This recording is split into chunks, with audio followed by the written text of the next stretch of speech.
What's up tout le monde, bienvenue au Dans l'Enclave Podcast, le podcast 100% hockey qui te permet de propulser ta game à un autre niveau.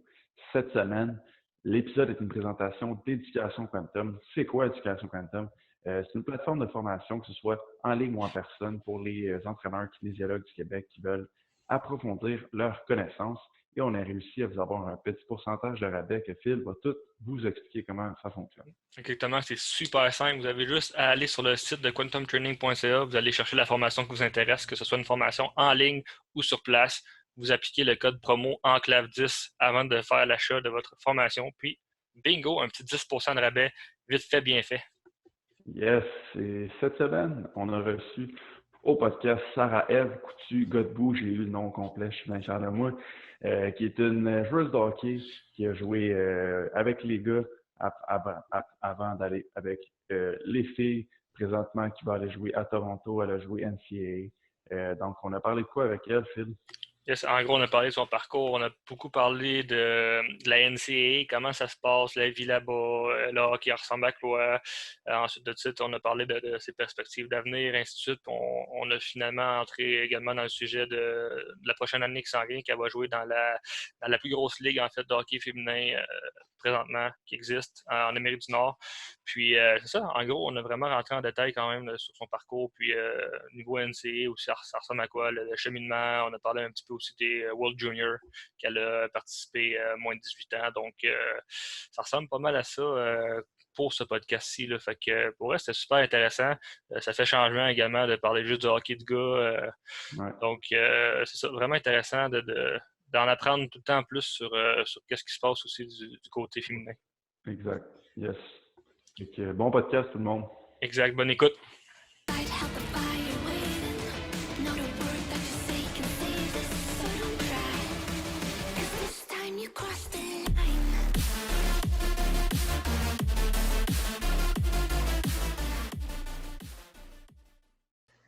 Premièrement, je voulais te remercier d'avoir accepté notre invitation au podcast.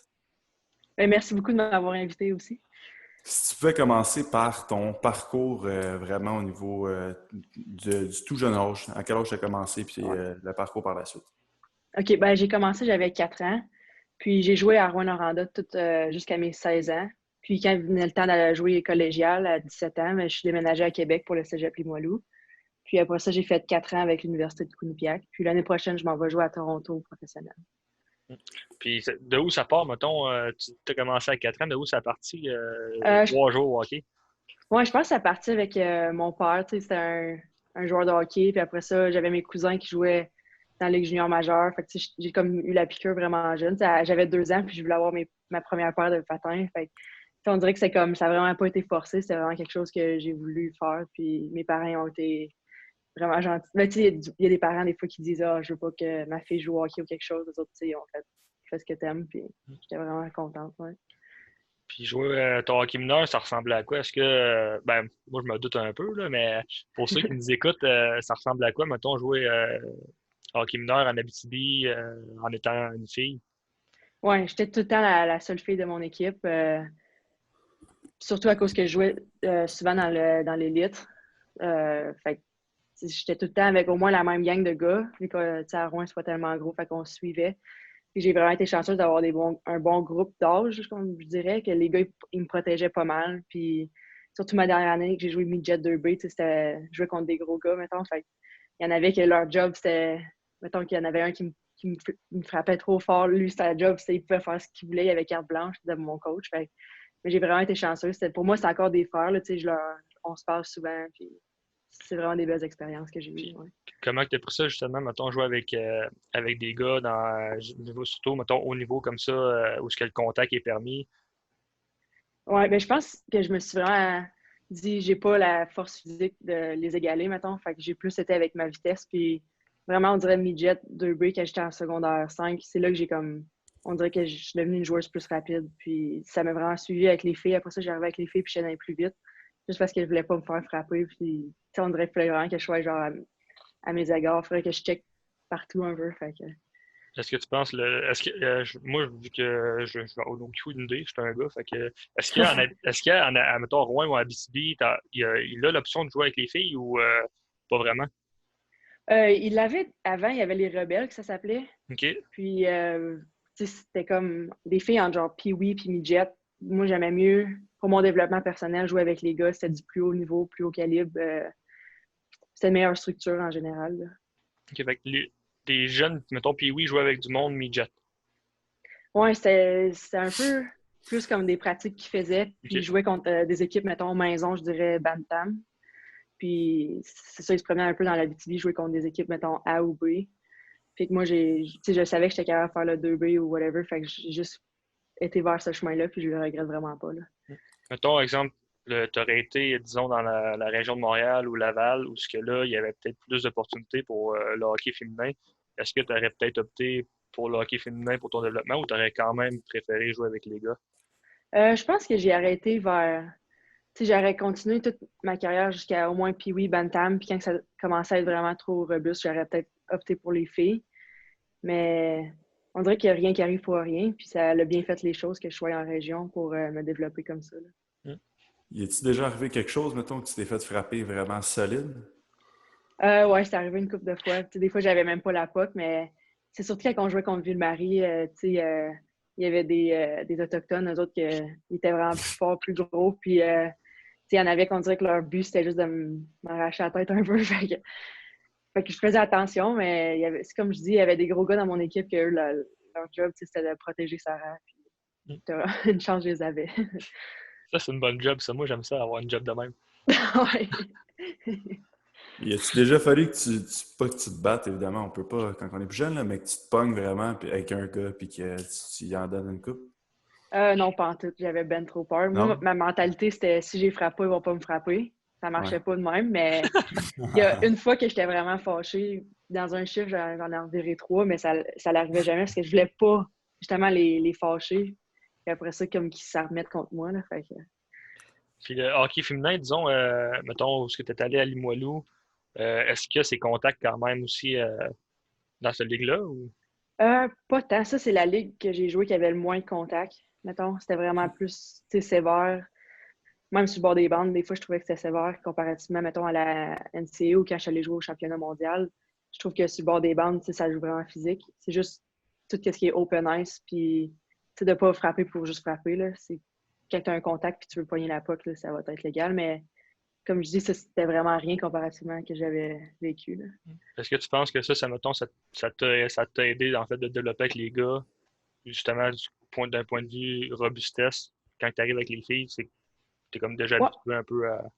Ouais, je pense que oui, tu aller dans les coins, j'avais bien moins peur. Puis c'était comme bizarre à la limite, quasiment pour moi, de pas.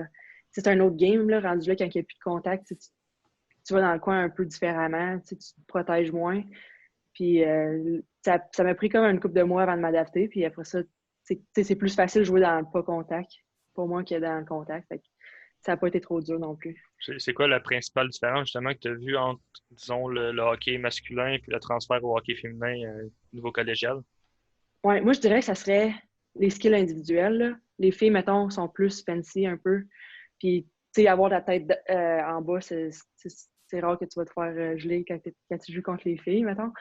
Fait que ça, c'est quelque chose que j'avais remarqué. Puis, le lancer, tu sais, le shot, la puissance du shot, mettons, entre des filles dans la même équipe, t'en as qui ont des bons shots, comme à peu près un niveau masculin, mais il y en a qui, il y a vraiment une grande marge de manœuvre entre un bon shot et un pas bon shot. Fait que ça, avec les gars, les shots, on dirait que ça rentrait plus vite. Fait que, ouais. T'as-tu toujours, mettons, pensé faire carrière au hockey ou tu disais juste, ah ben, je joue au hockey pour le fun, je vais à l'école? J'ai toujours voulu comme aller loin dans le hockey. Là. Pour moi, c'était comme encore cette année, j'avais la décision entre arrêter puis poursuivre plus une carrière professionnelle de travail. Mais j'ai encore la piqûre dans le fond, fait que ça ne me tentait pas d'arrêter tout de suite. Ouais, j'ai toujours vraiment voulu. Puis pourquoi avoir choisi le cégep de Limoilou? Comment ça fonctionne, mettons, pour les filles ou pour mettons, quelqu'un qui vient d'une région comme exemple Rouen, Val-d'Or, qui c'est vraiment loin, de pouvoir te faire voir, puis de choisir, mettons, une équipe collégiale? Ouais, dans le fond, le coach de Limoilou, c'était le coach à Team Québec. Fait que quand j'avais fait équipe Québec, moins de 18 ans, je le connaissais par là. Fait que quand tu fais aussi des showcases là-bas, tu as les cégeps qui peuvent te regarder. Fait que à partir de là, ils peuvent de rentrer en communication avec toi puis t'offrir un contrat puis tout ça. Puis je savais que Limoilou, c'était un des meilleurs programmes au Québec. Puis moi, j'étais là pour m'améliorer puis aller chercher un autre level. Fait que moi, j'ai juste été avec Limoilou pour ça. Puis en même temps, je connaissais bien des filles qui étaient là. Comme il y avait Annie Germain, elle avait joué une année là avant, qui vient de Val-d'Or. Fait que ça l'a aussi pesé dans la balance. Ça a été comment de passer de Rouen à Québec, mettons, loin de ta famille, de tes parents? Oui, c'est sûr que c'est différent quand tu habites tout le temps chez toi puis tu es habitué à ta petite routine, mais j'étais dans une famille de pension la première année.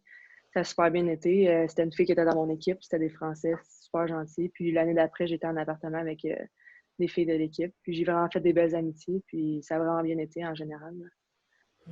Puis après ça, tu as décidé d'aller pas mal plus loin, puis d'aller à Toronto. Pourquoi? Moi, j'aimerais que tu m'expliques, mettons, ta décision de... C'est-tu pour vraiment 100% le hockey ou c'était vraiment pour tes études, un mélange des deux? Oui, ben dans le fond, Toronto, C'est là, là. Ouais, Parce c'est que, là.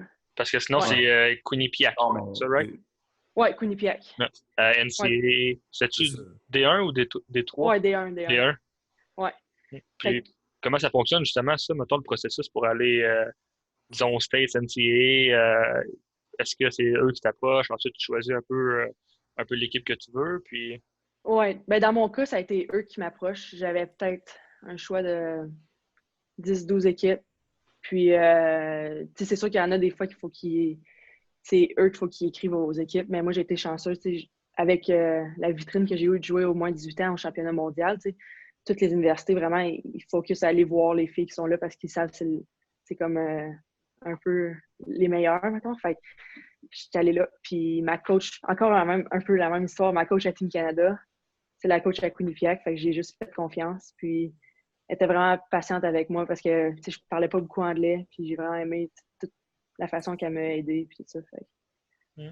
Puis Est-ce comment... que, Vas-y, go, vas-y. est-ce que le Québec, ça avait été une option dans ta tête d'aller, mettons, à l'Université de Montréal ou quelque chose comme ça, ou toi, c'était vraiment plus américain? Ça l'a été un bout de temps, mais moi, ça a tout le temps été mon rêve d'aller jouer NCAA. Fait que je dirais, pour être franche, c'était plus aller aux États-Unis. Je savais aussi que le calibre était d'un autre niveau, puis il pouvait payer toutes mes études. Puis c'est une autre expérience vraiment. Puis j'avais vraiment le goût d'essayer ça.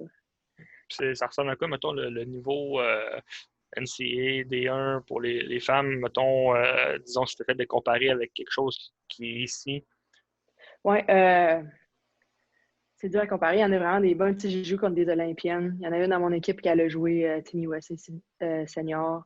C'est vraiment fort. Puis je m'attendais, sans vraiment savoir. Je savais que dans mon groupe d'âge, j'étais la seule qui avait fait U18 championnat mondial. Fait que je m'en allais là en disant un peu genre, pas que ça va être facile, mais je suis capable, tout ça. Mais c'est fou comment le calibre il est haut. Genre, même la quatrième ligne est capable de. Il y a tellement de profondeur, je trouve, quand tu arrives à NCAA, même s'il y a beaucoup d'équipes. Moi, je dirais que ça serait comme un peu midget 3, je pense, OK, quand même. environ. Ouais. Puis tu as décidé d'aller là-bas étudier en quoi, dans quel domaine? En entrepreneuriat, fait qu'en business. Parce OK. que, ouais, c'était ma famille, j'ai tout le temps été comme dans le business. Puis, il y avait un bon programme en école de business, donc j'ai opté pour ça. T'as des petits projets d'entrepreneuriat après ou? Ouais, un peu. Ben, ma famille ont eu des hôtels ici à Rouen, puis tout ça. Puis, j'ai toujours comme pensé être la quatrième génération à apprendre ça. Mais finalement, ma mère, elle a vendu l'été passé. Puis en même temps, ça me choque pas parce que je peux continuer à vivre mon rêve de jouer au hockey une autre année de plus. J'ai pas besoin de faire comme faut que je revienne à Rouen tout de suite. Fait que la vie arrange bien les choses là-dessus.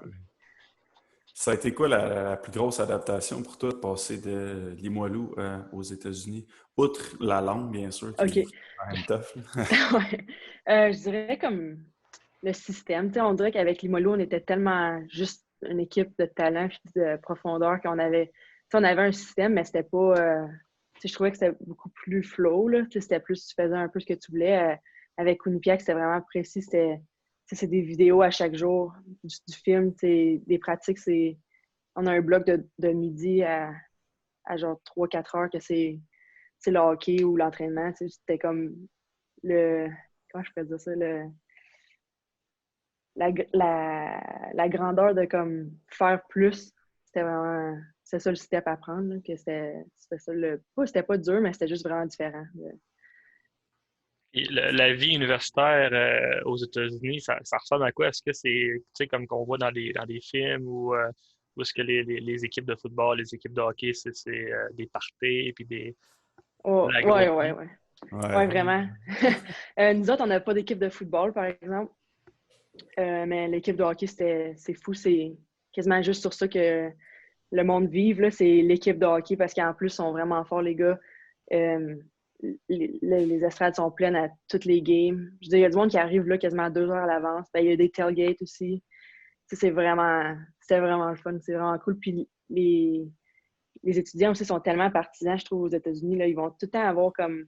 Même quand tu vas dans tes cours, c'est tout le temps genre Quinnipiac, un signe genre de même de Bobcat ou quelque chose. C'est fou. Moi, je trouve le patriotisme est vraiment fort. Est-ce que tu recommanderais, disons, à les filles ou les gars d'aller faire justement l'essai de NCAA ou le hockey aux États-Unis pour se développer, puis même en même temps, du monde qui vient, mettons, du Québec, qui vont là aussi pour veut pas apprendre l'anglais en même temps. J'imagine que tu sors de là bilingue après 4 ans. Ouais, vraiment. Non, je le recommande plus que ça se peut pas. Tu sais, c'est vraiment les 4 plus belles années de ma vie. C'est incroyable toutes les choses que j'ai vécues là, puis j'ai grandi en tant que personne. Fait que c'est sûr que si vous avez la chance d'aller jouer là, moi, je le recommande extrêmement. Mettons, qu'est-ce que tu retiens le plus, disons, de ton parcours aux States? Il y en a beaucoup. En tant que personne, tu sais, juste me faire plus confiance, d'avoir, tu sais, j'ai vraiment maturé comme en, je sais pas si ça se dit ça, maturé, Oh ouais, oh maturé. ouais. Tout se dit, Ça ça. se dit, ouais. Tout se dit. Tu sais, vraiment, tous là, les petits détails, comme moi, c'est vraiment plus que comme, c'est vraiment comme le but, là, la Quinnipiac, c'est vraiment, t'es une équipe, là. Tu sais, il faut vraiment que tu buy-in, puis que tu y vas, puis il faut que tu sois accountable, là. Tu sais, faut que tu fasses tout en mesure pour penser plus gros que toi, là. Tu sais, tu fais pas juste ça pour l'équipe, tu fais même ça pour le programme, puis pour quand tu vas partir, tu laisses tes traces, puis tout ça, là. Fait, c'est Ça, quelque chose que j'ai vraiment appris. ça ressemble à quoi? Mettons une semaine, disons, joueuse de hockey NCAA avec l'école, puis j'imagine que vous avez beaucoup de traveling aussi peut-être à Ouais. des games. Ouais, ben dans le fond, le dimanche, c'est tout le temps notre journée off parce qu'on est dans la ACAC. Ça, c'est une des ligues de la NCAA. Puis le lundi, moi, je vais à l'école le matin. Je m'en vais à l'aréna après dîner vers comme midi et demi, 1 heure. À 2 heures, c'est toujours la pratique. Jusqu'à, mettons, le lundi, c'est un peu plus long, les pratiques. Je dirais jusqu'à 3h30. Après ça, tu t'en vas dans le gym qui est juste à côté. Nos facilités sont vraiment bien faites. Puis tu t'entraînes jusqu'à comme 5 heures. Puis des fois, j'avais des cours le soir. Puis tu fais ça tous les jours, sauf les lundis, mercredis, c'est quand tu t'entraînes hors glace également. Puis tu as des pratiques à tous les jours. Le jeudi, c'est plus léger, parce que tu as une game le lendemain. On joue les vendredis soirs puis les samedis après-midi. Puis quand on voyage, mettons, à Clarkson ou des places que c'est un peu. Ben, dans le fond, toutes les places, on part le jeudi après la pratique ou des fois on pratique le matin pour aller dormir à l'hôtel la veille. Puis après ça, on a un morning skate avant la game le vendredi. Puis on joue le vendredi. Puis après ça, c'est tout le temps comme, mettons, Clarkson sont avec St. Lawrence. Fait que là, on va jouer, mettons, à Clarkson. Puis après la game, on va voyager. On s'en va à l'autre arena ou l'autre ville. Puis on dort à l'hôtel. Là. Ouais. Puis niveau, mettons, école, combien de cours vous prenez disons, par session? Parce que, disons, ici, à l'université, tu prends 4-5 cours environ par session. Comment ça fonctionne avec le hockey? Est-ce que tu dois en prendre moins? Est-ce que ça fonctionne un peu comme le cégep? Est-ce que tu dois passer tes cours absolument pour pouvoir poursuivre avec l'équipe? Oui, oui. Mais dans le fond, juste pour donner un exemple, le GPA aux États-Unis, c'est 4.0. Puis là-dessus, il faut que tu aies un 2.0 pour continuer à jouer puis avoir ton scholarship et tout ça. Puis c'est la même chose pour les international students, là, les étudiants internationaux. Puis c'est un minimum de 12 crédits, si je ne me trompe pas, que tu es obligé de prendre si tu veux jouer. Fait que, puis 12 je pense qu'il crédits faut dans que l'année. dans le semestre, oui. Fait que c'est à Dans peu l'année près ou dans 4 la session? sessions. Dans la session, OK. Ouais, fait que c'est 4 à. Moi, mettons, j'en prenais tout le temps 5 juste pour faire sûr que j'étais au moins à 15 ou quelque chose de même. Puis on prend des cours d'été aussi au mois de juillet. Souvent, on allait passer un mois là-bas à s'entraîner avec l'équipe puis faire un cours d'été. OK. Fait que c'est quand même assez rock and roll, là, avoir 4-5 cours universitaires, plus tes pratiques à tous les jours, des workouts, tu travel toutes les fins de semaine.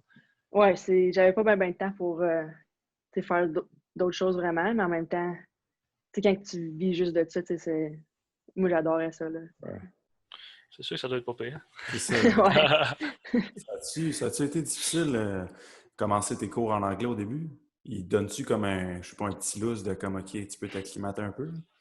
Ouais, vraiment. Ils m'ont donné bien des. Les profs étaient vraiment, comment je pourrais dire, understanding. Là, Ouais, il était comprenant, là. c'est ça, comprenable. Ouais, ils m'aidaient beaucoup. Compréhensible. Compréhensible, Exact. c'est ça. C'est bon, ça. Ben, exactement. Puis, j'allais leur dire, mettons, quand c'est la première semaine, je disais, moi, je viens du Québec, c'est surtout les 2 premières années, là, j'étais comme, l'anglais, c'est ma deuxième langue. Ça, je disais, ça fait un mois que comme, là, ils m'aidaient. Puis, j'avais aussi un tuteur quasiment à tous les soirs, le premier semestre, pour, juste m'aider à faire mes devoirs, puis si j'avais des questions en anglais. Fait que, j'ai été vraiment bien encadrée pour ça. Puis, je te dis que ça va vite quand tu es en immersion. Tu n'as pas d'autres personnes à qui parler français que ton cerveau, on dirait, il dit survival, là, il est comme il faut que tu parles en anglais, fait que tu parles en anglais très vite. Là. Puis ça, justement, tu étais la seule Québécoise, je pense, hein, à aller dans cette école-là. Ouais, j'étais la seule, ouais. Puis c'était pas trop dur, mettons, le fait d'un peu d'arriver seule, puis... Ah non, l'équipe était tellement. Notre coach, elle recrute pour le hockey, mais elle recrute aussi pour avoir des bonnes personnes. Puis il y avait cette fille qui vient de Winnipeg. Puis son père, lui, est français, un Canadien français de Winnipeg. Puis elle a parlé un peu le français. Fait que notre coach avait fait exprès de me mettre à côté d'elle dans le locker room. Fait que si j'avais des questions, elle était capable soit de comprendre mon français puis me répondre en anglais ou vers la fin, on parlait rien qu'en français. C'est le fun. Son père était content que je fasse pratiquer son français puis des affaires de même. Fait que c'est des bonnes anecdotes que je vais m'en rappeler tout le temps. Là. Ça, pour revenir un petit peu avec l'école, est-ce que c'était vraiment juste ton programme, mettons, ton école puis ton équipe qui obligeait, disons, à prendre 12 crédits ou c'était comme un règlement de la Ligue que tu joues universitaire, NCAA, les étudiants doivent avoir 12 crédits par session? Oui, c'est la NCAA au complet, tous les sports ensemble. Division 1, j'imagine aussi pour Division 3 puis 2. Là. Ouais, fait que tout le monde, c'était ça. Ouais. Puis, mettons, moi, je voulais savoir, qu'est-ce que je voulais dire, ma question? Non, je suis pas Hugo, ça m'arrive d'habitude, ça. Oubliez ma question. C'est rare que c'est moi que ça arrive. Ouais, c'est ça. Mettons, est-ce qu'après universitaire, tu avais déjà comme une idée de où est-ce que tu voulais aller ou tu étais comme, bah, je sais pas trop ce que je vais faire? C'est sûr qu'au début, j'étais comme. La première année, tu te dis, j'ai encore 3 ans à jouer. Puis après ça, quand venait le temps, parce qu'il y avait encore la Ligue canadienne, puis il y avait la Ligue américaine. Puis j'avais vraiment, j'ai vraiment adoré les États-Unis. Fait que je m'étais dit, peut-être jouer dans la Ligue américaine. Puis après ça, j'étais comme, des fois, c'est sûr que jouer pour les Canadiennes de Montréal, j'aurais aimé ça aussi. Mais là, c'est quand l'année passée, ils ont fermé la Ligue, j'ai comme fait, OK, c'est comme maintenant quoi, là, c'est où je m'en vais. Puis c'est sûr que c'est stressant parce que présentement encore, il y a comme 2 ligues. On dirait que tu as tout le temps un choix à faire, entre eux ou eux. Puis on dirait que si tu fais un choix, l'autre, c'est. J'ai juste été comme à peu près avec mon feeling, puis avec la ligue américaine de filles. Ça, pour revenir, mettons, universitaire NCAA, tu es éligible combien d'années? Est-ce que c'est juste 4 ou tu pourrais continuer, mettons, avec un master degree puis jouer plus longtemps? C'est 4. Fait que, mettons, par exemple, il y a du monde qui se blesse, une grosse blessure majeure que tu manques, je ne me rappelle plus c'est combien. Si tu peux jouer si tu peux manquer plus que 75% de la saison, tu as comme une autre année d'éligibilité. Okay. Fait que là, c'est là que le monde va faire, mettons, c'est leurs 4 ans. Puis leur 5e année, ils vont faire comme un Masters ou whatever. Fait que c'est vraiment 4 ans quand tu es en santé. Fait que moi, j'ai été chanceuse, j'ai pu jouer mes 4 ans tout de suite. C'est souvent ce qui arrive, là. Puis est-ce que, mettons, tu aurais pu, je sais pas, moi, je veux dire, commencer universitaire au Québec, puis tu décides de poursuivre tes études NCAA, puis t'aurais-tu, mettons, exemple, tu fais 2 ans, on va dire 2 ans avec l'Université de Montréal, disons, puis que tu transfères NCAA, est-ce que c'est possible de faire le transfert? Puis si oui, est-ce que tu as encore un autre 4 ans d'éligibilité ou tu pars avec un strike? Oui, j'ai jamais vu personne faire du Canadien au NCAA. J'ai vu du monde faire NCAA, puis mettons, soit qui n'aiment pas ça ou qui veulent aller plus proche de leur famille ou qui voient qu'ils ne jouent pas assez, fait que là, ils s'en vont Canadien. Puis je pense que tu perds mettons que tu as joué 2 ans, tu perds tes années éligibles. Puis au Canada, c'est 5 ans, fait que là, tu peux aller jouer 3 ans. Fait que, mais j'ai jamais vu ou entendu quelqu'un qui a joué Canadien puis qui s'en va dans la NCAA. Je sais pas si c'est faisable ou s'il y a juste personne qui voulait l'essayer. Ouais. Parce que c'est ça, je pense, c'est comme. Ben, en tout cas, ici, c'est. Disons que tu commences à 22 ans, ben, tu as 5 ans, fait que tu peux finir à 27. Mais quelqu'un qui commence à 20, il finit à 25. Fait que des fois, les âges avec le hockey, que tu es souvent en développement tardif, des fois, tu peux jouer comme vraiment du monde pas mal plus vieux. Est-ce que NCAA, ça arrive des fois que le monde arrive rentre un peu sur le tard? Oui, surtout au Québec à cause du cégep. T'sais, le cégep, c'est d'habitude, quand tu fais avec le sport, c'est 3 ans. Moi, je l'ai fait en 2 ans. Mais quand tu penses aux États-Unis, qu'eux, ils ont 12 années, fait que nous, ça en fait comme, je pense, 15. Fait que tu arrives, mettons quelqu'un qui a fait toutes ses cégeps et arrive, ben, tu es comme la même âge que les 3e années, mais tes premières années. Fait que quand tu es ta dernière année, tu as 3 ans de plus que le monde de ton groupe d'âge. Ouais. Fait que ça arrive souvent. Puis les gars, mettons, c'est encore plus fréquent de comme, soit que tu vas aller jouer junior A, mettons, dans l'Ouest ou whatever, puis après ça, tu viens faire ton universitaire à partir de 20 ans, où il y a du monde qui ils appellent ça des vrais freshmen. Là. C'est des vrais, mettons qu'ils sont des 2000, puis c'est l'année que les freshmen peuvent rentrer, ben là, ça, c'est des vrais freshmen qui appellent. Ouais. Si on revient un peu en arrière, tu as participé à représenter en fait le Canada au World Junior moins 18. C'était comment cette expérience-là? Puis le processus pour faire partie de l'équipe canadienne? Oui, ben c'était vraiment mémorable. C'est sûr que c'est un de mes plus beaux souvenirs puis que je vais chérir jusqu'à toute ma vie. Mais le processus, c'était, tu sais, on dirait que la porte d'entrée, c'est Hockey Québec. Fait que, tu sais, en faisant le championnat national que j'avais fait en novembre à Calgary, ben le Hockey Canada sont là, tu sais, je veux dire, puis ils peuvent évaluer toutes les filles. Puis après ça, au mois de, je dirais, avril, fin mars, j'ai eu une invitation pour le camp. Tu sais, le premier camp, il y a beaucoup, beaucoup de filles. Puis après ça, ils coupent pour le mois d'août, que c'est un bon 10 jours, qu'il y a 4 équipes différentes. Fait que, mettons, les bleus, les golds, les rouges puis les noirs. Puis après ça, tu fais des games pendant 10 jours, tu fais des pratiques, puis ils t'évaluent. Puis à la fin, ils font une équipe. À la fin, tu as un petit tournoi contre les États-Unis. Fait que ça, c'est pas encore le World, c'est plus genre le Summer Team. Et après ça, ils continuent à regarder ton évolution avec, mettons, moi, c'était avec les Titans de Limoilou. Fait qu'ils m'ont suivi dans mes 3 mois, mettons, après. Puis tu as une invitation, je pense que c'est novembre, pour le championnat mondial qui se passe en janvier. Tu te mettais-tu plus de pression, mettons, sachant qui te regardait? C'est sûr, un peu des fois, tu sais, puis ça se parle, là, les filles, là, tu sais. Moi, j'ai eu la chance de jouer avec Elisabeth Giguère, avec les Titans de Limoilou. Puis les deux, on était dans l'équipe, puis des fois, on pouvait se dire, OK, il y a un scout là, ou il y en avait plein dans mon équipe qu'eux aussi avaient fait Team Canada l'année d'avant. Fait que ça se parlait un peu sur le banc ou avant la game. Et ça n'a pas nuit à tes performances, mettons. Non, vraiment, on dirait que je suis comme quelqu'un qui est bonne sous pression. Fait que quand je sais qu'il faut que je performe, je vais délivrer. Ouais. Puis là, présentement, est-ce que tu es encore un peu dans les processus pour je sais qu'il y a comme plusieurs équipes, là, seniors, et ainsi de suite. Est-ce que tu es encore un peu dans le processus pour continuer à avancer, mettons, avec l'équipe canadienne pour éventuellement, peut-être un jour, si le COVID il peut crisser son camp, avoir des Olympiques? Est-ce que tu es encore dans le processus? Est-ce que c'est quelque chose qui est dans tes rêves, dans tes projets? Oui, ben je l'ai été jusqu'à 2-3 étés après mon U18. J'étais tout le temps invitée au camp pour le développement. Ça, c'est avant senior.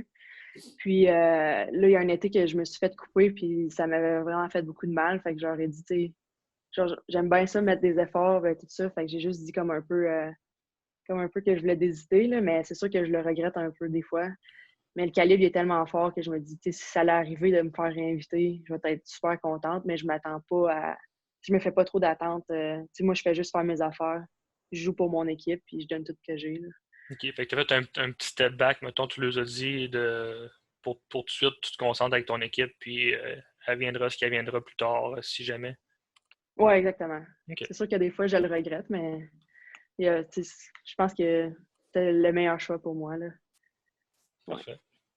Puis, tout récemment, si je ne me trompe pas, tu as signé, pas t'as signé, mais tu as été repêché dans la Ligue nationale féminin. Oui, Puis, ben dans le... Ah, vas-y, ouais, c'est merci. ça. Puis, dans le fond, j'ai lu que tu voulais aller en Suède aussi avant d'avoir cette nouvelle-là. Fait que si tu peux nous expliquer un peu pourquoi tu voulais aller en Suède, puis après, comment ça s'est passé, le tout. OK. Ben dans le fond, j'avais bien du monde que je connaissais qui sont allés jouer en Suède après leur carrière NCAA. Puis, pour être honnête, juste voir toutes leurs photos, leur expérience là-bas, je m'étais dit, wow, si je peux voyager en plus à cause du hockey, ben je vais le faire. Puis, ça avait de l'air, c'est une bonne ligue quand même. Chaque équipe de filles, ça ressemble un peu à un universitaire dans le sens qu'il y a une équipe de gars avec eux autres. Fait que t'es comme dans une belle arena parce qu'à cause des gars qui font plus d'argent, tu comprends? Fait que ça m'intéressait beaucoup. Puis, j'étais en contact avec 2, 3 équipes. Puis, après ça, avec la COVID, c'était comme difficile. Il y en avait beaucoup d'équipes que financièrement, ça leur affectait plus que d'autres. Puis là, ça me tentait encore. Puis là, j'ai pas été au repêchage parce que j'avais dit à eux autres, à la Ligue nationale féminine, que je voulais aller en Suède. Fait qu'eux, ils m'ont comme pas pris en considération pour le draft. Mais quand j'ai vu que le repêchage s'était fait, puis comment que ça s'était bien fait, ils ont invité d'autres athlètes, soit féminins ou d'autres, qui ont comme annoncé sur Twitter, genre, une vidéo, le 3e choix de repêchage. Fait que, je trouvais que c'était vraiment bien fait. Puis, je regardais les filles qui étaient repêchées, puis je m'étais dit, ah, ça me tente finalement d'aller jouer là. Fait que, après le repêchage, je me suis mis à agente libre. Puis, tu choisis comme les équipes que tu voudrais jouer en premier, là, pour. Fait que j'avais choisi Toronto puis Connecticut. Puis, dans notre 30 minutes, puis j'avais déjà 2 emails d'eux autres. Fait que ça a quand même été vite, là. OK, fait qu'il faut comme tu t'inscrives, puis là, tu mets tes choix avec qui tu vas aller jouer, puis là, eux, s'ils sont intéressés, ils te repêchent, ils te font un offre, puis un Ouais, contrat. ouais, exactement. Moi, ce qui est arrivé, c'est ça. Tu vas sur le site, c'était marqué si tu veux être free agent. Puis je l'ai mis là, puis tu peux mettre tes choix de ville. Tu sais, mettons quelqu'un qui habite à New York, puis pour eux, c'est mieux de jouer à New York parce que la job, ils ont une job là, ou tu sais, je sais pas. Fait que, tu sais, moi, j'ai mis Toronto parce que c'est la ville la plus proche de moi. Après ça, Connecticut parce que Quinnipiac, c'est au Connecticut. Fait qu'après ça, ils m'ont contacté email, tu sais, on peut-tu s'appeler demain, tout ça. Fait que là, c'est là qu'ils te font une offre ou qu'ils discutent de où je pourrais jouer dans l'équipe, puis tout ça. Puis là, fait que là, tu as reçu les offres des deux équipes, puis qu'est-ce qui t'a fait pencher plus pour Toronto? Je pense que vu que c'était la saison inaugurale, première équipe au Canada dans la Ligue américaine. Ça a vraiment fait un gros penchant de ce côté-là. En même temps, la présidente de l'équipe, on dirait que j'avais une bonne connexion avec elle. Elle avait coaché ma coach à Quinnipiac. C'est des connexions de même que tu fais, puis tu dis, OK, je fais confiance à ça. Mais ça a été difficile, par exemple, parce qu'au Connecticut, l'équipe était pas loin de Quinnipiac, puis je suivais tout le temps un peu comment ils faisaient. Mais pour moi, je pense que ça va être mieux Toronto. Puis là, tu parlais tantôt que là, des fois, mettons le monde de New York, qui travaille à New York, fait qu'ils sont mieux de jouer à New York. Est-ce que toi, est-ce que tu as fini tes études, puis que là, tu tomberais sur le marché du travail, puis que tu vas travailler en même temps de jouer dans la ligue, ou est-ce que tu vas vraiment te concentrer seulement sur le hockey là-bas? J'aimerais ça juste concentrer sur le hockey, mais c'est pas assez pour survivre, pour payer tout. C'est pas grand-chose. C'est juste pour dire que tu es payé pour être pro, mettons. Fait que je vais être obligée de me trouver un emploi là-bas à Toronto. Puis oui, je viens de finir mes études ce dernier mois. Fait que j'ai mon bac en entrepreneuriat. Fait que ça va Félicitations. être de trouver Merci beaucoup. Ça va être de trouver un emploi là-bas en même temps. Ça doit être rough quand même de faire les deux en même temps, honnêtement. Oui, vraiment. Puis on a des meetings avec l'équipe une fois par semaine. Puis tu sais, là, c'est le plus gros challenge, c'est de trouver quand on peut pratiquer. Là, il y a des filles qui travaillent jusqu'à 5 heures.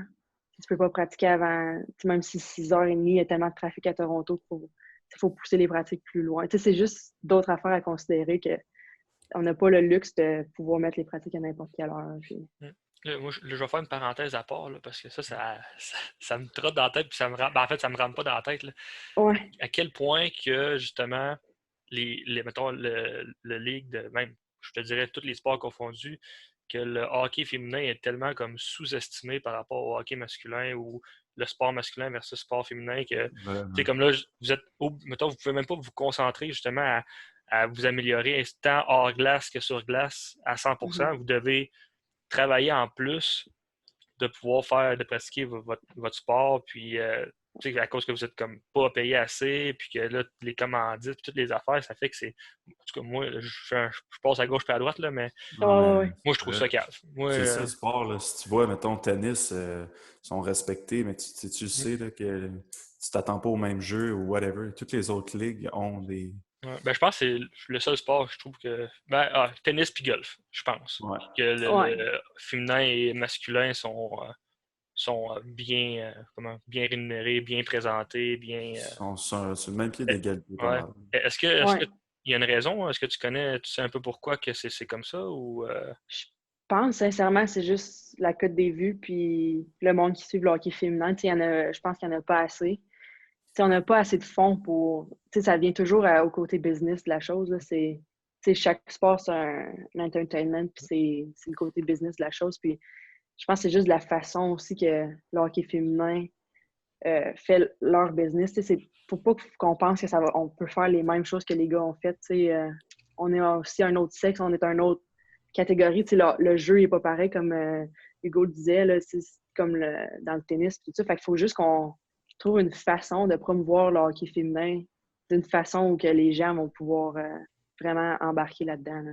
Ouais. c'est Mais fou? ça me fâche moi aussi. Là. Ça Ah fâche ouais. un peu tout le monde. Là. Oui, le hockey, mettons, masculin, c'est rapide, ça frappe, c'est beau à voir, mais je veux dire, tu l'as parlé tantôt, le hockey féminin, c'est plus skills.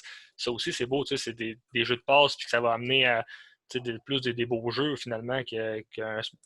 Mettons, tu regardes la NHL, tu vas voir les beaux jeux, là, je veux dire, 85% du temps, c'est individuel. Versus, mettons, vous, ça risque d'être plus en équipe. Oui. Non, c'est sûr. Puis je pense qu'on a comme pris un step là, en voulant dire les meilleurs joueurs olympiennes sont allés à Game d'étoiles. Je pense que ça l'a montré au monde Ouais. comme de quoi ils sont capables de faire. Je pense qu'il y a beaucoup de monde qui ont été surpris, dans le sens que je pense que c'est pas assez dans les médias, c'est pas assez focusé là-dessus. Là. Avec ton bac et ton diplôme, est-ce que tu aimerais ça essayer de pousser ça dans ton après-carrière ou même pendant? Oui, c'est sûr que c'est quelque chose que je veux me battre pour ça. Puis en plus, avec le diplôme que j'ai, les études que j'ai faites, c'est quelque chose que je pourrais vraiment travailler pour ça. Mais je suis contente de savoir que dans notre ligue, mettons, avant, toutes les équipes étaient owned. Fait que, je sais pas comment dire en français. La propriété de toutes les équipes, c'était la ligue. Là, c'était la ligue qui ownait toutes les équipes. Ouais. Mais là, l'année passée, l'équipe de Boston ont fait un private ownership. Fait que c'est du monde qui ont acheté l'équipe, comme ça se passe dans tous les hockey masculins. Ouais. Puis Toronto, c'est la même chose. Fait que, on risque d'avoir plus de fans, plus d'argent à mettre dans notre équipe. T'sais. Fait que je pense que c'est ça qu'il faut qu'on s'enligne vers. Puis à date, je trouve que ça se fait bien, mais je sais que présentement, je veux juste que dans 10 ans, les jeunes filles peuvent faire comme moi, je vais aller jouer dans cette ligue-là, c'est comme cool, c'est la vraie ligue pro. Là, Ouais, exact. c'est juste un début. Là. Ben, faut que le monde arrête de s'attendre du hockey féminin à voir un match de hockey masculin. C'est ça le problème, je pense. Parce que si tu regardes, mettons, des joueurs de tennis, tu te dis pas « Ah, tabarouette, Nadal frappe plus fort. » Non, tu t'attends pas à Nadal. Mais on dirait que le monde du hockey, ils sont comme « Ah, crème, ça frappe pas. » Mais c'est juste pas la même game. Le monde sont non, c'est ça, exactement. Ouais, c'est ça. Mais qu'est-ce qui est hot, présentement, c'est la la WNBA. Fait que c'est comme la NBA, mais féminine. Puis là, les filles peuvent vivre de ça là, depuis, je pense, 2-3 ans. C'est vraiment big. Là. Bon, fait que ça va s'en venir. On va espérer que ça continue à progresser. C'est impossible qu'un jour, il n'y ait aucune ligue 100% avec les filles qui n'aient pas besoin de travailler, en fait. Travailler, En ouais. fait, C'est ça le but. Ouais. Ça va arriver, mais ça aurait dû arriver il y a X nombre d'années. C'est ça. Ouais, c'est la même chose, mettons, tu sais, juste tu regardes le cheminement, mettons, pour te rendre finalement à cette ligue-là, mettons, qui est la plus prestigieuse, disons, pour les femmes, ben, juste le cheminement, c'est pas le même cheminement que les gars, c'est dessiné, c'est ultra clair, c'est ultra facile. Versus les filles, c'est plus difficile, je trouve.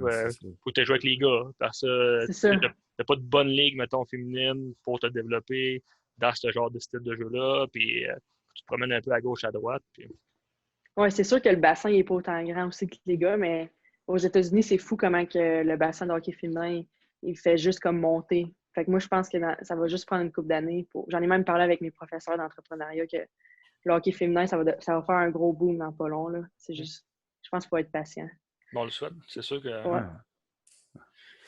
Mais moi, je suis surpris. De un, tu disais qu'il y avait une ligue en Suède. Honnêtement, je ne savais même pas qu'en étant fille, tu pouvais te dire moi, je vais aller jouer en Europe. Fait que déjà ça, je ne sais pas si c'est juste moi qui ne savais pas ça, là, mais Oh non, j'espère t'es que... pas le seul. Ouais, c'est ça. Non, je pense qu'il y a beaucoup de monde qui ne le savent pas. Puis la Ligue en Suède, c'est juste parce que c'est la meilleure en Europe. Il y en a d'autres petites ligues que c'est pas super, mais moi, je veux tout le temps aller à une place que ça va me challenger le plus. Là. Je pense qu'il y en a au Danemark. Je ne sais même pas toutes, là, mais c'est sûr qu'il y en a un petit peu. Sauf que la Suède, c'est vraiment la plus grosse là-bas. Est-ce que tu peux décider, disons, n'importe quand, d'aller là-bas, un peu comme, disons, des joueurs NHL ici ou AHL, puis qui décident d'aller dans leur après-carrière en Europe? Est-ce que c'est encore possible, mettons, pour toi? Ou... Oui, parce que mon contrat, il est de 1 an à Toronto.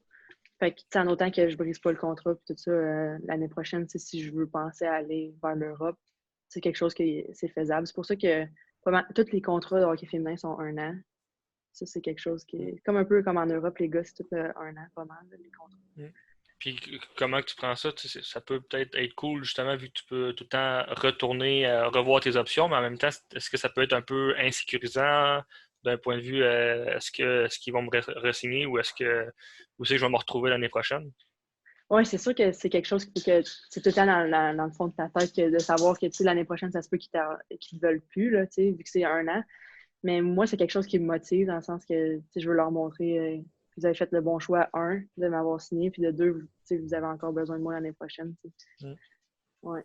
Puis avec la situation qu'on vit toutes, est-ce que tu as des nouvelles un peu de qu'est-ce qui va se passer? Est-ce qu'il y a des projets de relance ou des trucs par rapport à ça dans des communiqués que tu as avec ton équipe? Ou, Oui, ben, à date, avec mon équipe, la présidente a dit on fait comme si tout commencerait à temps pour la saison.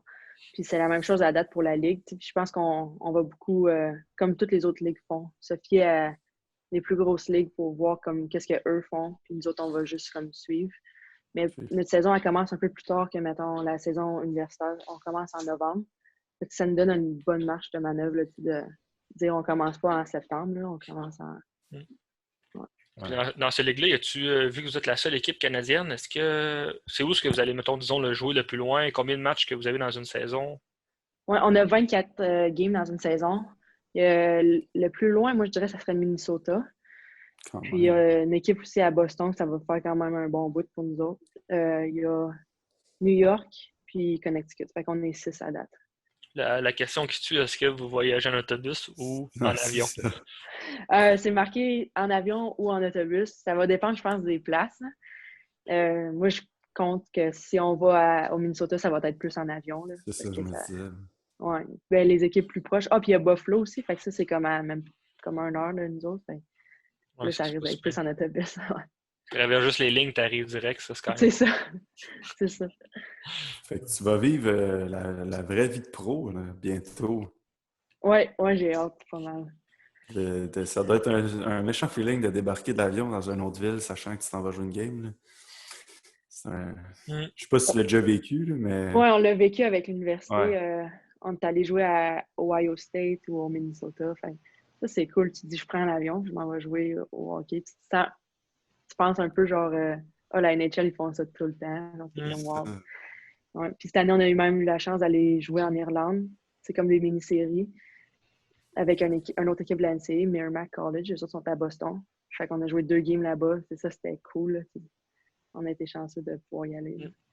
T'as-tu, avec tout, mettons, ton parcours d'hockey mineur avec les gars, ensuite de ça avec les filles, j'imagine qu'il doit y avoir une couple de petites anecdotes que tu pourrais nous raconter, que c'était drôle ou peu importe. Ah oui, j'en ai beaucoup, mais un qui est vraiment comme quasiment choquant. Ben, pas choquant, mais c'était quand même un peu fou. Là. C'était cette année, on s'en allait jouer à Clarkson.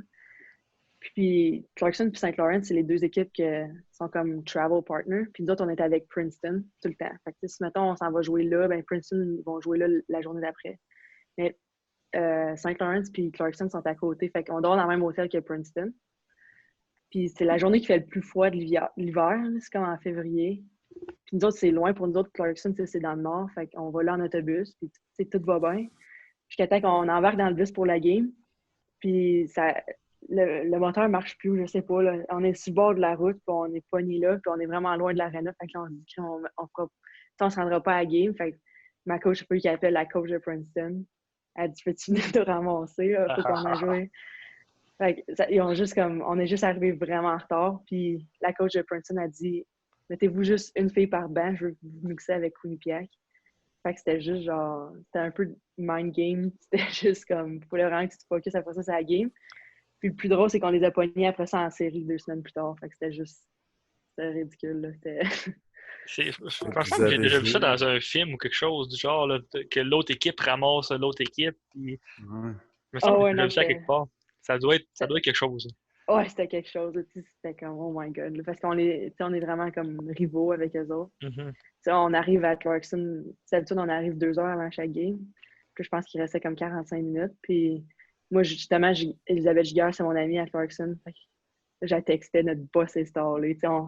Elle était crampée, elle était comme là, on a une game, fait que ça se pouvait qu'on poussait la game plus tard, mais finalement, on l'a fait à temps. Puis en même temps, notre équipe est tellement bien préparée mentalement qu'on a battu Clarkson en allant là-bas, puis ça a juste bien fini au bout de la ligne. Ah, c'est quand même bon. Ouais. Il n'y a pas eu de bagarre, pas eu de tirage de cheveux, rien dans l'autobus.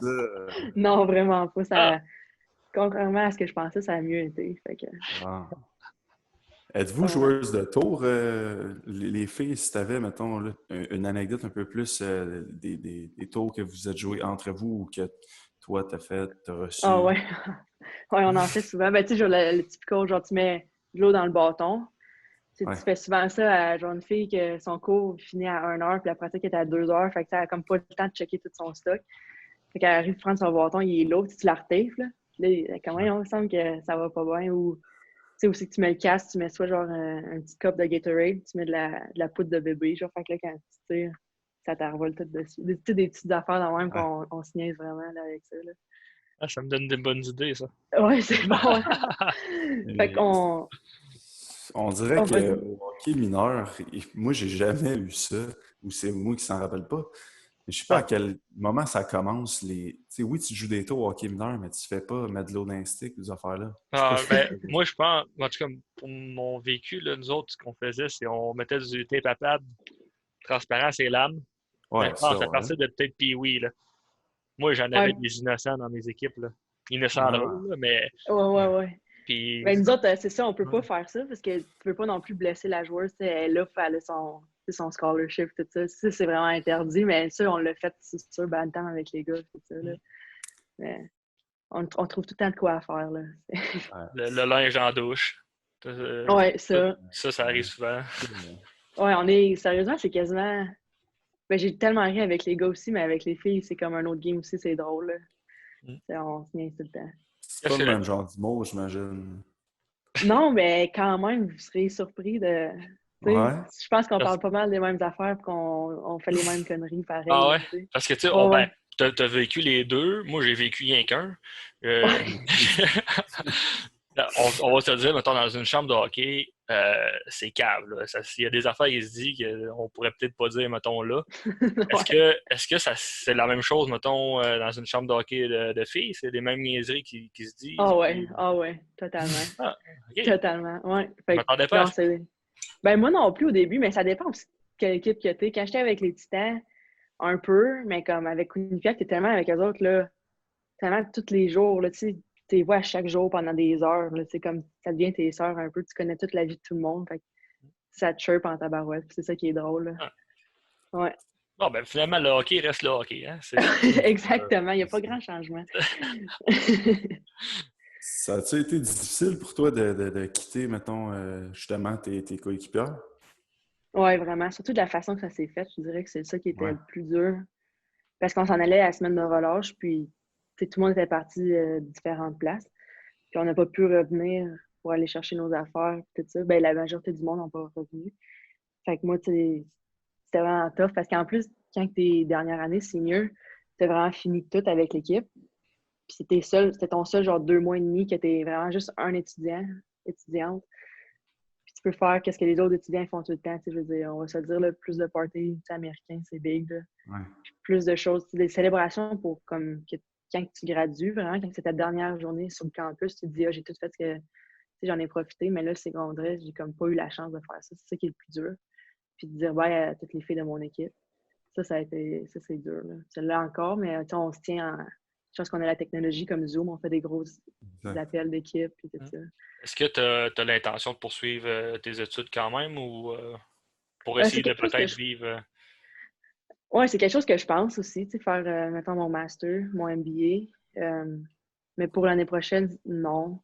Je vais regarder, vraiment dans. C'est quand même encore vague. On dirait des fois, tu gradues puis tu penses que tu vas savoir ce que tu fais, mais comme moi, qu'est-ce qui est arrivé, ça a juste comme mon parcours un peu bifurqué. Ça va être vraiment de savoir si, de un, j'en ai besoin ou pas. Là. Des fois, tu peux très bien réussir sans. Est-ce que, mettons, disons qu'on prend l'exemple que tu joues dans la ligue, la plus grosse ligue, mettons, que tu vas jouer l'année prochaine, puis normalement, mettons, tu serais supposé travailler pour continuer quand même à vivre.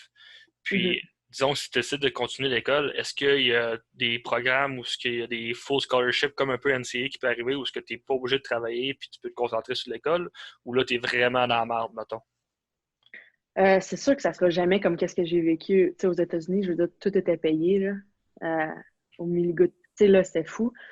Mais ça serait plus, mettons, je pense des scholarships d'école, pas de sport, là, d'études, là, si tu fais bien à l'école. Mais c'est ça, je suis vraiment pas, je connais pas trop non plus comment ça fonctionne au Canada, là, les universités. Je sais que ça coûte de un peu moins cher. Là. Puis, ouais, parce que je pense qu'au States, ça peut être des années à 30, 40 000 et plus. Là, je pense. Ouais, moi, c'était du 68 000. Fait que c'était US. Fait que c'était comme. Ça aurait été quelque chose d'impossible pour moi si j'avais pas eu un full scholarship de hockey. Là, mais pourquoi c'est autant plus cher? Mettons, est-ce qu'à cause que le programme est vraiment, mettons, nettement meilleur que, disons, ici, mettons, au HEC ou. Je pense, non, vraiment pas. Je veux dire, tu finis avec le même knowledge que tout le monde. Là, je veux dire, c'est juste, je pense, aux États, c'est juste extrêmement cher pour aller à l'école universitaire. C'est ridicule. Il y a du monde qui vont se mettre dans des mortgages, là, qui vont payer toute leur vie là, après ça. Là. Où il y a du monde que leurs parents ont vraiment beaucoup d'argent, fait qu'ils s'en foutent. Mais il y a la majorité du monde, là, c'est qu'il va falloir qu'ils repayent ça toute leur vie. Je comprends pas. Puis, j'imagine, en tout cas, ici au Québec, quand tu es étudiant étranger, c'est plus cher. Est-ce que c'est un peu le même principe là-bas? D'où pourquoi ça te coûte, ça coûtait 68 000 ou c'est le même prix pour tout le monde que tu viennes du Canada ou de l'Afrique ou peu importe? Oui, c'était le même prix pour tout le monde, oui. En tout cas, c'est ça, j'ai pas. Non, c'était le même prix pour tout le monde. OK. Parce que, autant que tu es américaine que canadienne, ou il y en avait même une fille de la Finlande. Je connais du monde un peu partout dans le monde, puis c'était tout le même prix. OK. Parce qu'ici, c'est ça. Moi, mettons, à mon école, c'est, disons, une session, on peut revenir, mettons, on va dire 2000 $, mais si tu viens, mettons, de la France, puis tu viens faire une session ici, ça peut te revenir à 10 000, genre. OK, wow. Ouais, non, ça fait. C'est pas pareil. Je sais pas pourquoi, c'est calme, là, mais bon. Peut-être qu'ils veulent garder, je sais pas, le monde au Canada ou au Québec, tu sais. Ouais. En se disant. Ouais, il doit y avoir une raison. C'est sûr qu'il y a une raison. C'est sûr qu'il y a une raison en arrière de tout ça. Si on revient un petit peu au hockey, ça serait quoi, selon toi, ta plus grande fierté puis ton plus grand regret? Mon plus grand regret, je pense, c'est de pas avoir cru en moi plus tôt, maintenant. J'étais quelqu'un qui est comme. Je savais que j'avais un certain talent, mais je l'ai pas assez comme laissé lousse, là, un peu. J'étais comme. Tu sais, la confiance, c'est une grosse partie du hockey, là. Je pense que ça, je l'ai vraiment développé en jouant à Quinnipiac.